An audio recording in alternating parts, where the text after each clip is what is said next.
Then that's it. House Srinivas గారిదే, వాళ్ళది కోర్టులో వేసుకోమనండి. ఎన్ఆక్ట్ కింద పార్వతీశం గారిని ఓకే సార్, అదే వేసుకుంటారో లేదా రిజిస్ట్రేషన్ క్యాన్సిల్ చేసుకుంటారో కోర్టుకి వెళ్ళినా కూడా దీని పరంగా ఇది నిలవదు. జడ్జి కూడా ఇది రిజిస్ట్రేషన్ అయిపోయింది, అది మెన్షన్ కూడా చేసుకోలేదు. ఒక నిమిషం, స్టాంప్ డ్యూటీ ఈ అమౌంట్ పరంగా కట్టారా, రిజిస్ట్రేషన్ మార్కెట్ వాల్యూ ఎంత పెట్టారు, so many things sir, it's not that easy. ఒక నిమిషం, కూల్. ఇప్పుడు విషయం ఏంటంటే ఆయన లిటిగేషన్ చేసే వ్యక్తిత్వం అయితే కాదు. ఎందుకంటే శ్రీధర్ గారు మనిషిని ఇప్పుడు లిటిగేషన్ చేసే వ్యక్తి కాదు, అవన్నీ కోర్టుకి అవసరం లేదు సార్. కోర్టు అలా చూడదు, మనిషి మంచోడండి. మరి ఆ లెక్కనైతే ఈజ్ పబ్లిక్ సర్వెంట్, ఎమ్మెల్సీ అయినా మరి ఎలక్టరీ చేయొచ్చా? శ్రీధర్ గారు చెప్పింది ఆయన కూల్ బ్రదర్, శ్రీధర్ గారు చెప్పింది కూల్ కాదండి. I'm just telling it. మనం ఎవరైనా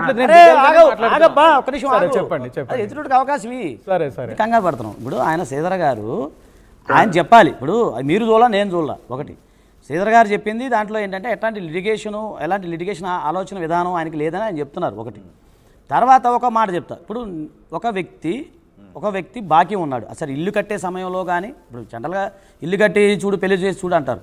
ఆ సమయంలో వేరే వాళ్ళ దగ్గర బాకీ తీసుకున్నాడు, డబ్బులు తీసుకున్నాడు. అది XYZ ఎవరి దగ్గరన్నా కానీ తీసుకున్నప్పుడు ఒక బాకీ ఇవ్వలేని పక్షంలో దాని మీద అటాచ్మెంట్కి వెళ్ళొచ్చు కదా, ఉంది కదా, అదైతే ఉంది కదా. ఇవ్వాల్సిన బాధ్యత అయితే ఉంటుంది కదా తీసుకున్న వ్యక్తి. అది ఇంటి రూపానో ఇంకో రూపానో ఇక్కడ కోర్టు దగ్గర కాదు, మీరు అవుట్ ఆఫ్ ద కోర్టు మాట్లాడుతున్నప్పుడు ఆమె కాంపెన్సేషన్ ఎందుకు అడుగుతుంది అంటే, అడల్టరీ పెట్టుకుని ఇన్నాళ్ళ మెంటల్ లేదు, అది డబ్బులతో పోడ్చలేనటువంటి అన్యాయం జరిగినప్పుడు అడాల్టరీ అయితే 100% ఇమని ఏ కోర్టు చెప్పదు. చెప్పే కదా, వాళ్ళ ఆర్థిక కోర్టు కాదు ఇక్కడ బయట అవుట్ ఆఫ్ కోర్టు మాట్లాడుకుంటున్నప్పుడు. ఆయన సంపద గారు, ఒక నిమిషం, సంపద గారు ఆయన కలిశారు. ఆయన ఏమన్నారంటే ఇది కుటుంబ వ్యవహారం మాట్లాడేటప్పుడు ఆ కోర్టు కూడా రైట్ లేదు. అవుట్ ఆఫ్ కోర్టు మనకు రైట్ లేదు, మీకు రైట్ లేదు, ఎవరికి రైట్ లేదు. అది వాళ్ళు కూర్చొని మాట్లాడుకోవాలని. ఇప్పుడు మీరు అన్నట్టు అడాల్టరీ, ఇప్పుడు మన బ్రదర్ చెప్పినట్టు అడాల్టరీ దాని మీద ఎక్కువ వెళ్తే ఏంటి, ఈయన నిలవ నీడ లేకుండా నీ ఒంటి మీద షర్టు కూడా తీసేసి ఇచ్చామని చెప్పి ఎక్కడ చెప్పదు. వాళ్ళ ఆర్థిక స్థితి, ఒక్క నిమిషం బ్రదర్, వాళ్ళ ఆర్థిక స్థితిని బట్టి ఎంత మెయింటెనెన్స్ ఇవ్వాలి, ఒక పాప ఎవరో ఉన్నారు మ్యారేజ్ అవ్వలేదు కాబట్టి ఆమెకి ఎంత ఇవ్వాలి, అలా డిసైడ్ చేస్తారు. అది మీకు తెలియదే కాదు. సో నేనేమంటున్నానంటే ఇప్పుడు ఇది సరే, ఏంటంటే బయటకు వచ్చింది కాబట్టి, ఇప్పుడు కుటుంబ వ్యవహారాల మధ్య ఎన్నో మనం చూస్తుంటాం. సో ఇది బయటకు వచ్చింది కాబట్టి వాళ్ళు కూర్చొని మాట్లాడుకోవాలి, ఒక పద్ధతి.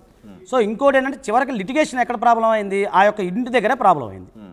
దాన్ని కూడా కూర్చొని సెటిల్మెంట్ చేసుకుని MOUలో వీళ్ళు రాసుకొని, ఇప్పుడు సరే ఆ శ్రీనివాసరావు గారైనా లేకపోతే ఎవరు శ్రీధర్ గారైనా ఎవరైనా సరే పెద్ద మనసు చేసుకొని, ఒకవేళ అది వీళ్ళు నా మనో లేకపోతే ఇంకోదో చూసుకొని, లేకపోతే ఈయనకి ఏదన్నా కొంత చూసుకొని దాన్ని బట్టి అలా సెటిల్మెంట్ చేసుకుంటే తొందరగా సెటిల్ అయ్యే అవకాశం ఉంటుంది కాబట్టి అది బెటర్. ఇప్పుడు దీన్ని కొట్టుకొని కోర్టుకు వెళ్తే ఎన్ని సంవత్సరాలు వెళ్తుంది సార్, మీకు తెలియదు ఏం కాదు. నేను చెప్పేది కూడా సార్, ఇప్పుడు మనందరూ ఇలా మాట్లాడుకుంటున్నాం, ఆ దివాకర్ గారు వాళ్ళు డిమాండ్ చేయడం అటన్నిటికీ మనం దీనికోసం మాట్లాడుకుంటున్నాం. కానీ వాళ్ళు కోర్టుకు ఆల్రెడీ 498 వేసిన తర్వాత డొమెస్టిక్ వైలెన్స్ కేసు కూడా 2 రోజుల కింద ఫైల్ చేశారు సార్, టెక్లీస్ గా కోర్టులో. అంటే శ్రీనివాస్ కూడా ఫైల్ చేశారు కదా, నా మీద అటెంప్ట్ టు మర్డర్ ఫైల్ చేసినట్టున్నారు, హత్యాయత్నం కేసు పెట్టినట్టున్నారు వాణి మీద శ్రీనివాస్ గారు. లేదండి ఇంటికి వచ్చి ట్రెస్పాస్ కేసు పెట్టారా? ఇంటికి వచ్చి అదే ఇంటికి వచ్చి కట్రస్ తో కట్ చేసినప్పుడు అది మనం కంప్లైంట్ ఇచ్చాం. కట్రస్ తో కట్ చేశారు కాబట్టి ఆవిడకి ఇప్పుడు సార్ శ్రీనివాస్ గారిని ఆయన కష్టపడి కట్టించిన ఇళ్లలో ఆవిడ లాక్ చేస్తే బయటకు వచ్చేసారు, కానీ అన్నీకున్న ఒక్కింట్లో నుంచి ఆవిడకి బయటకు పెట్టలేదు సార్. దయచేసి ప్రజలకు విన్నపం, ఆవిడకి పెద్ద బంగ్లా ఒప్పజెప్పేసి ఆవిడ బయటకు చెప్తే ఈయన బయటకు వచ్చాడు.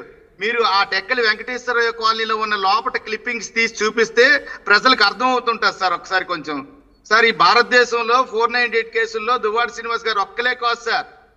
ఇది ఎక్కడికి వెళ్తుంది సార్ అంటే మొత్తం 90% ఓకే, 100% ఇచ్చి మరి ఆయన ఎక్కడికి వెళ్ళాలి సార్? రోడ్డు మీదకి వెళ్ళాలా? రేపు భార్యతో పక్కన పెట్టండి సార్, భార్య హెరాస్మెంట్ కి ఇవన్నీ జరిగాయి మా వెర్షన్ లో.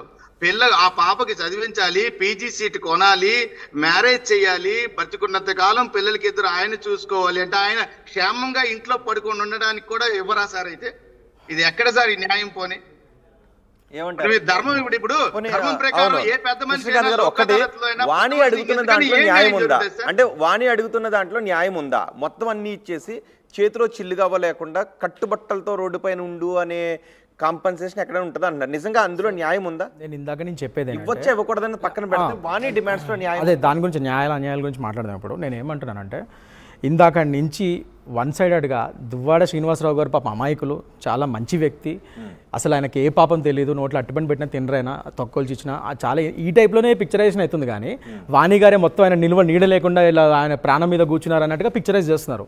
First and foremost thing, basic thing, మీరు ఒప్పుకోకపోయినా ఆయన అడల్టరీ కమిట్ చేశాడు. 2 పార్టీస్ అక్కడ ఆయన ఒప్పుకున్నాడు, ఆవిడ మాధురి గారు కూడా ఒప్పుకున్నారు. ఫస్ట్ అండ్ ఫార్మోస్ట్ థింగ్ అది. ఇదంతా ఈ గొడవ స్టార్ట్ అయిందే ఈవిడ వచ్చి గొడవలు చేయడం, పిల్లల్ని వేసుకొని. ఇంకోటి మనం sir let me complete sir, మీరు మాట్లాడినప్పుడు sir let me complete one sir let me కారణం సార్, ఈ గొడవకి కారణం రాజకీయం సార్. ఇప్పుడు ఇంకా సార్ నవ్వారు టు మడ్స్లింగింగ్. ఇప్పుడు ఆ పార్టీ చేసింది, ఈ పార్టీ చేసింది, రాజకీయాలు ఇవన్నీ కాదు సార్.